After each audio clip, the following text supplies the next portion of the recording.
تو انڈیا، پاکستان، بنگلہ دیش، برما، سعودی عرب، یہ تمام علاقوں میں جو سورج تقریباً بلند جو ہوتا ہے نا 15 سے 20 منٹ لگتے ہیں. سردی گرمی میں تھوڑا فرق ہے. یہ 15 سے 20 منٹ میں سورج اچھی طرح بلند ہو جاتا ہے. اتنا بلند ہو جائے کہ اس کی طرف دیکھنے میں مشکل ہو. ایک ہوتا ہے نا سورج کی ٹکیا جب نکل رہی ہوتی ہے بالکل ایک سرخ کلر کا ہوتا ہے, اس کی طرف اس وقت اس پر نظریں جمانا آسان ہوتا ہے, تو وہ مکروہ وقت ہے, اس وقت نماز پڑھنا جائز نہیں ہے. جب تھوڑا سا بلند ہو جائے, سوا نیزہ کہا جاتا ہے جس کو, تو اس وقت پھر نماز پڑھنا جائز ہے, تو اس وقت پڑھ لیا کریں. اب یہ ان ملکوں میں تو 15 سے 20 منٹ کا وقت ہوتا ہے, لیکن جو ملک ایکویٹر سے دور ہیں ان میں پھر یہ وقت بہت لمبا بھی ہو سکتا ہے.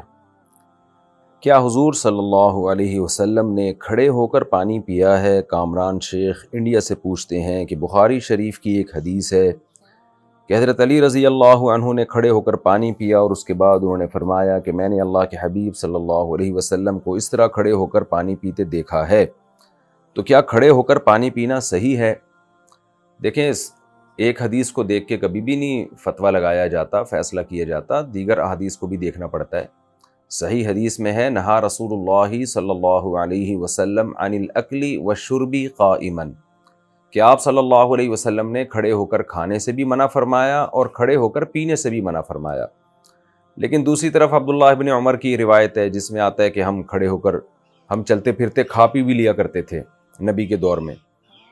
تو اور پھر یہ بھی حدیث ہے حضرت علی رضی اللہ تعالیٰ عنہ والی کہ حضرت علی نے کھڑے ہو کر پانی پیا. تو تمام احادیث کو آپ ملاتے ہیں تو اس سے پتہ چلتا ہے اصل حکم تو وہی ہے جو نبی صلی اللہ علیہ وسلم نے اپنے قول سے دیا. وہ کیا ہے؟ نہا رسول اللہ صلی اللہ علیہ وسلم عن الاکل والشرب قائما, کہ آپ صلی اللہ علیہ وسلم نے منع کیا ہے کہ کھڑے ہو کر کھانے سے بھی منع کیا اور پینے سے بھی. تو اصل حکم تو یہی ہے کہ یہ خلاف سنت ہے. اگر کوئی کھڑے ہو کر کھاتا ہے تو یہ سنت کے بہرحال مخالفت کر رہا ہے, کھڑے ہو کر پیتا ہے تو سنت کے بہرحال خلاف ہے یہ. باقی عبداللہ بن عمر کا جو یہ قول ہے کہ ہم چلتے پھرتے تو کھا لیا پی بھی لیا کرتے تھے, تو ظاہر ہے کہیں جا رہے ہوں, سفر میں ہوں, تو بعض دفعہ ایسی چیز کھائی جاتی ہے جیسے آپ نے کوئی چلغوزے ہیں یا کوئی مونگ پھلی ہے جیب میں رکھی ہوئی ہے, تو وہ آپ چلتے چلتے بھی کھا لیتے ہیں آپ. لیکن پراپر جو کھانا ہے وہ تو ظاہر ہے کوئی بھی چلتے چلتے کھا نہیں سکتا نا, اور خاص طور پر اس زمانے میں جو کھانے ہوا کرتے تھے, روٹی ہوتی تھی, سالن ہوتا تھا. تو عبداللہ بن عمر کی حدیث کا ایک مفہوم تو یہ بیان کیا گیا ہے کہ ایسی چیزیں جیسے کھجور ہیں وہ چلتے پھرتے کھا لیتے ہیں, کوئی حرج نہیں ہے. اور اسی دوران اگر پینا بھی پڑ جائے تو سفر میں جا رہے ہیں تو رکیں گے تھوڑی اس کے لیے, تو چلو بھائی پی لو. لیکن اسی طرح یہ جو حدیث ہے حضرت علی رضی اللہ تعالیٰ عنہ کی کہ آپ نے کھڑے ہو کر پانی پیا, تو اس کی بھی یہ توجہ بیان کی جاتی ہے کہ لوگ بیٹھ کے پانی پینے کو فرض اور واجب نہ سمجھیں, یعنی اتنی زیادہ اہمیت نہ دینا شروع کر دیں. بعض دفعہ انسان کو جلدی ہوتی ہے یا بعض دفعہ رش لگا ہوا ہے, آپ نے باقاعدہ بیٹھ کے جو ہے نا پانی پئیں گے, دوسرے لوگوں کا نقصان ہوگا. تو ایسی, یا بعض بوڑھے لوگ ہوتے ہیں بار بار اٹھک بیٹھک ان کے لیے مشکل ہے, وہ کولر سے گھر میں پانی نکالا پی لیے, وہ بیٹھیں گے پھر اٹھیں گے, بڑی مشکل ہوتی ہے. تو حضرت علی نے یہ عمل اس لیے کیا ہے تاکہ بیٹھ کے پانی پینے کو لوگ فرض اور واجب نہ سمجھیں, اور یہ پتہ چل جائے کہ یہ بھی جائز طریقہ ہے اسلام میں. تو اس لیے اصل حکم یہی ہے کہ بیٹھ کے پانی پیے جائے, سنت ہے. کبھی کبھار کوئی کھڑے ہو کر پانی پی لے تو اس پہ بھی ملامت کرنا جائز نہیں ہے. یہ نتیجہ نکلا ان تمام احادیث کو جب تطبیق دی جاتی ہے تو اس کا رزلٹ یہی ہے کہ جلدی میں ہو یا ویسے ہی کوئی کبھی کھڑے ہو کر پی بھی لے تو اس پہ ملامت جائز نہیں ہے کہ آپ اس کو سمجھیں کہ یہ سنت پہ عمل نہیں کرتا لہذا یہ قابل ملامت ہے, تو ایسا ٹھیک نہیں ہے. تو بچوں کو یہی ترغیب دیں کہ بیٹھ کے کھانا کھایا کریں, بیٹھ کے پانی پیا کریں. اور کھانا کھڑے ہو کے کھانا یہ پانی پینے سے زیادہ ناپسندیدہ ہے. تو اس لیے کیونکہ کھانے میں تو ہمیشہ یہی ملتا ہے کہ رسول اللہ صلی اللہ علیہ وسلم نے بیٹھ کے کھانا کھایا, تو اس لیے بیٹھ کے پانی پئیں, بیٹھ کے کھانا کھائیں. کبھی کبھار اگر اس کے خلاف ہو جائے تو کوئی حرج نہیں ہے اس میں.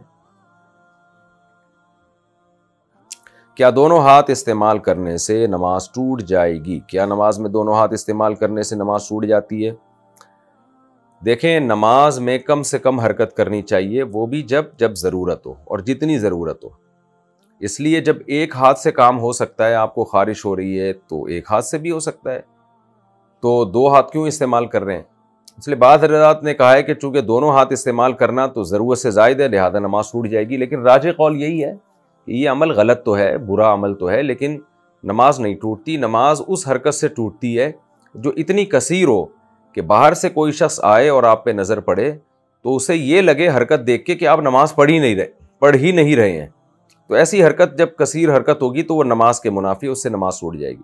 لیکن کسی نے غلطی سے دونوں ہاتھ ہلا لیے تو نماز انشاءاللہ نہیں ٹوٹے گی، لیکن یہ عمل بہرحال غلط ہے اور یہ ٹھیک نہیں ہے یہ عمل.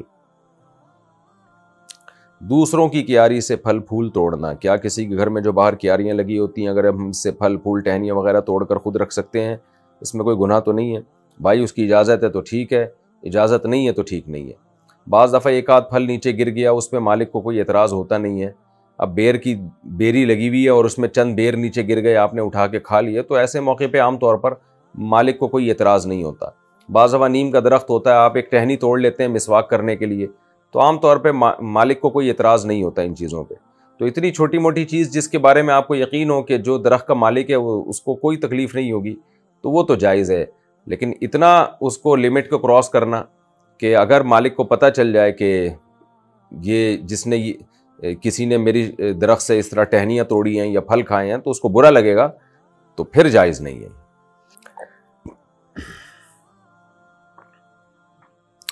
کہتے ہیں جی کیا ناخن کاٹنے سے روزہ ٹوٹ جاتا ہے؟ کیا ناخن کاٹنے سے روزہ ٹوٹ جاتا ہے؟ میری عمر 17 سال ہے، میری عمر 14 سال تھی تو میں نے بھولے سے بہت سارے روزوں میں ناخن کھا لیا تھا.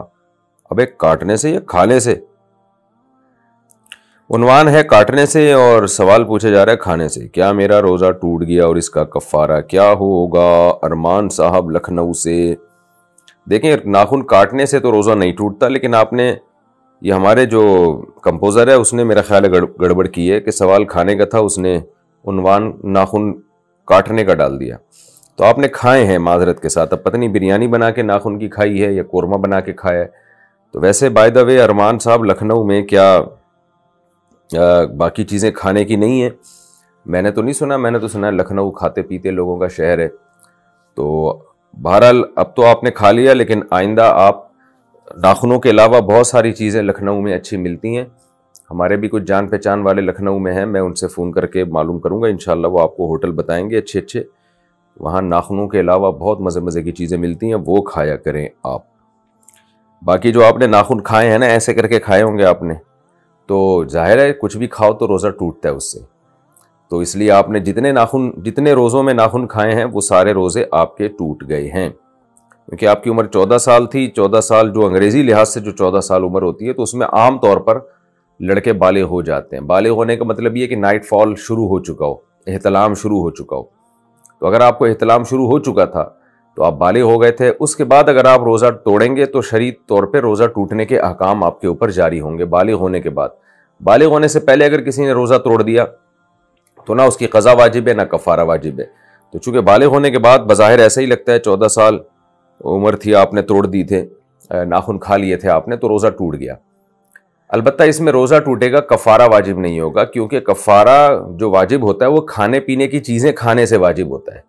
یعنی وہ چیزیں جو عام طور پہ کھائی جاتی ہیں، کسی نے کھانا کھا لیا، پانی پی لیا یا دوا کھا لی، کوئی میڈیسن کھا لی بلا ضرورت، تو اس سے روزہ ٹوٹتا ہے اور 60 روزوں کا کفارہ واجب ہوتا ہے. ناخن چونکہ کھانے کی چیز نہیں ہے، لہذا اگر آپ نے ناخن کھا لیا تو اس سے روزہ تو ٹوٹے گا لیکن کفارہ واجب نہیں ہوگا.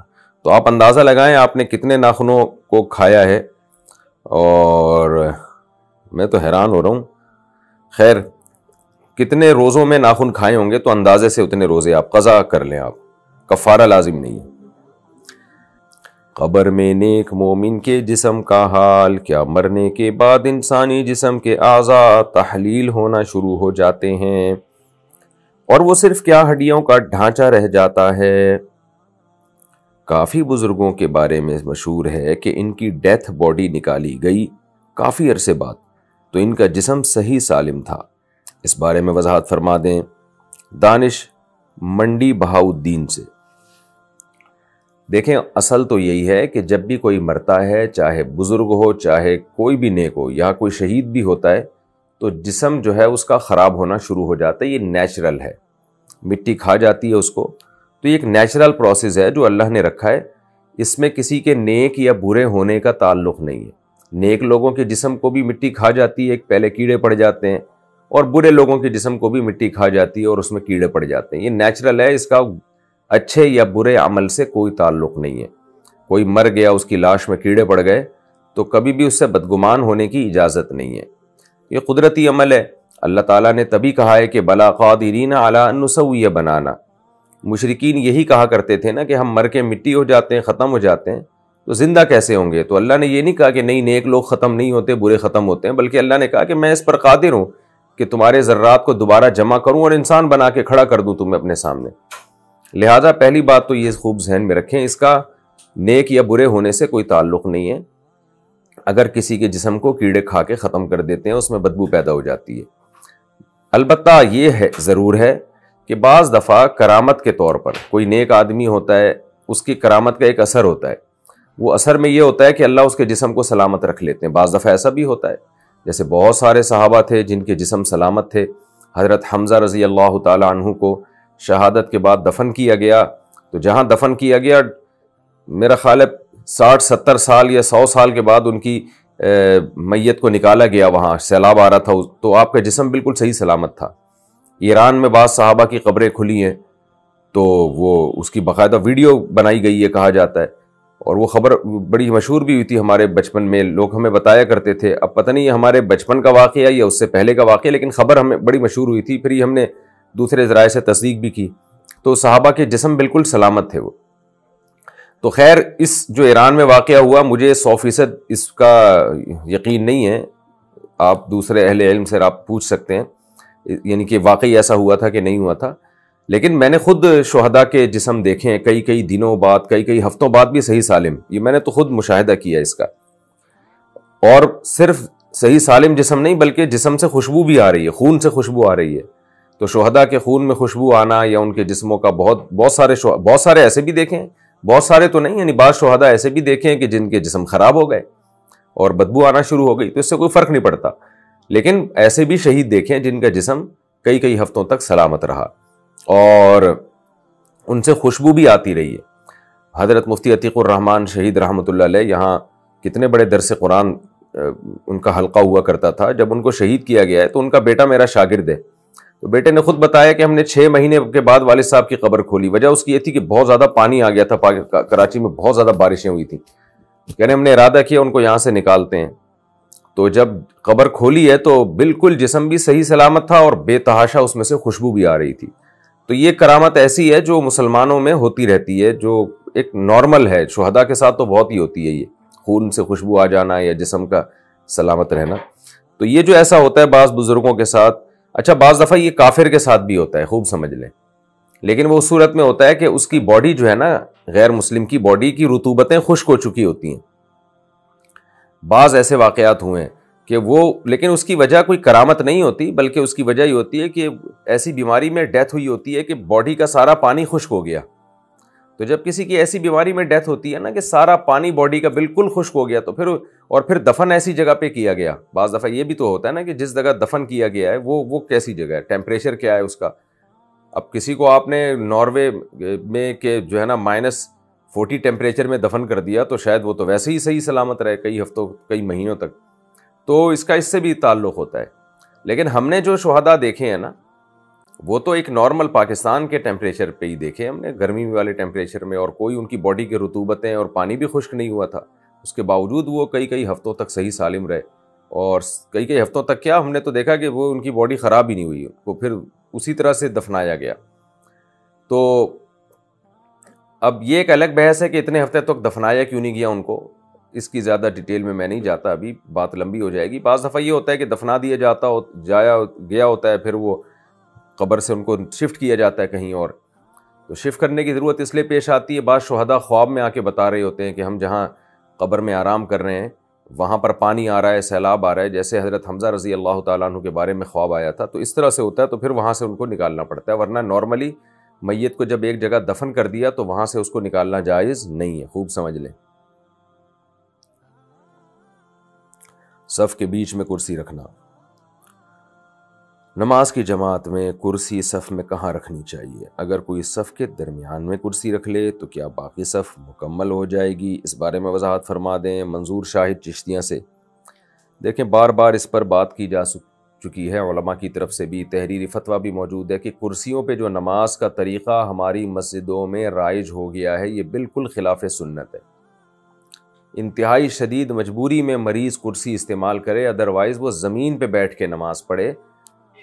اگر پاؤں موڑنا ممکن نہ ہو، گھٹنے موڑنا ممکن نہ ہو، تو پاؤں قبلے کی طرف سیدھے رکھ لے اور اشاروں سے سجدہ اور رکوع کرے، لیکن زمین پہ جس حد تک بیٹھنا ممکن ہو بیٹھے۔ ہمارے نبی صلی اللہ علیہ وسلم جب بیمار ہوئے تھے تو زمین پہ بیٹھ کے باقاعدہ جماعت کرائی آپ صلی اللہ علیہ وسلم نے، تو اس لیے زمین پہ بیٹھ کے نماز پڑھے۔